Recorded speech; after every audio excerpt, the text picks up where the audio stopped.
छुट्टा पशुओं से खेतों से लेकर सड़कों तक लोगों के लिए मुश्किलों का सबब बने हैं। झुंड के झुंड पशु जहां किसानों की गाड़ी कमाई रौंदते सिवान में आसानी से देखे जा सकते हैं, वहीं सड़कों पर उनके कब्जे में आए दिन हादसे हो रहे हैं। इस समस्या पर जिम्मेदारों का ध्यान नहीं है। वाराणसी प्रयागराज मार्ग से लेकर जिले के संपर्क मार्गों तक विचरण करते छुट्टा पशु आसानी से देखे जा सकते हैं। गत दिनों हाईवे पर झिलिया पुल के समीप सड़क पर बैठे एक पशु से टकराकर बाइक सवार 2 लोग घायल हो गए थे। इसी तरह भदोही नगर में हुए हादसे में बुजुर्ग घायल हो गए थे।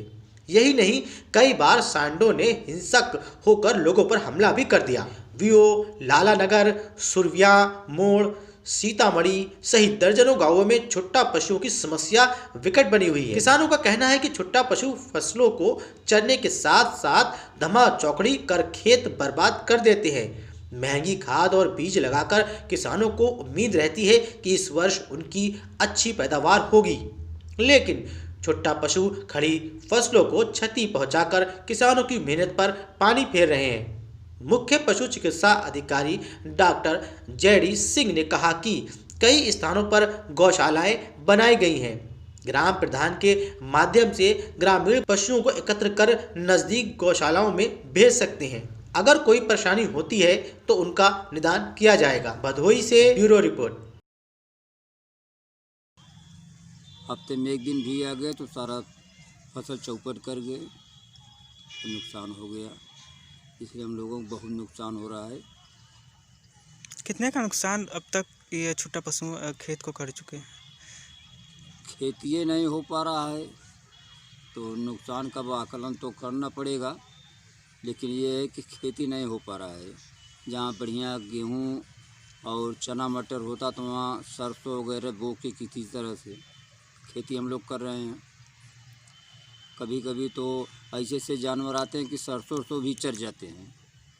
सब्जी की खेती हम लोग करते थे, सब्जी की खेती नहीं कर पा रहे हैं। क्या मांगे हैं आपकी? मांग तो हमारी है कि सरकार से कि छुट्टा पशुओं के लिए कोई ठोस कार्रवाई करे, जिससे किसानों को क्षति से बचाया जा सके और किसान अपनी खेती कर सकें, और जो मेहनत कर रहे हैं उनका मेहनत का उचित मूल्य मिल सके। लेकिन ये हो नहीं पा रहा है।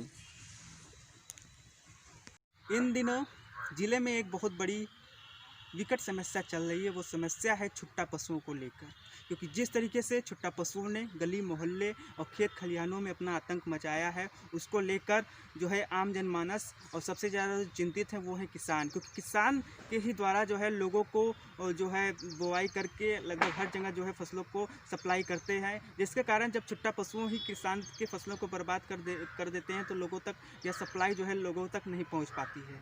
यह एक बहुत बड़ी विकट समस्या है ज़िले में, क्योंकि आम जनमानस भी इस छुट्टा पशुओं से लेकर खासे जो है वो परेशान है, क्योंकि जिस तरीके से सड़कों पे जो छुट्टा पशुओं ने अपना डेरा जमा के रखा है, उसमें लोगों आम जनमानस को जो है वो डरे से सहमे से रहते हैं। किसानों की बात की जाए तो किसानों की बात में यह है कि यहाँ पे जो फसलें हैं उनको जो है छुट्टा पशुओं जो है वो सफाचट कर देते हैं कि झटके में, जिससे जो है किसान की जो बुआई कटाई है वो पूरी तरीके से हो नहीं पाती है। अब ये देखना होगा कि लोगों को कब इन छुट्टा पशुओं से निजात मिलता है।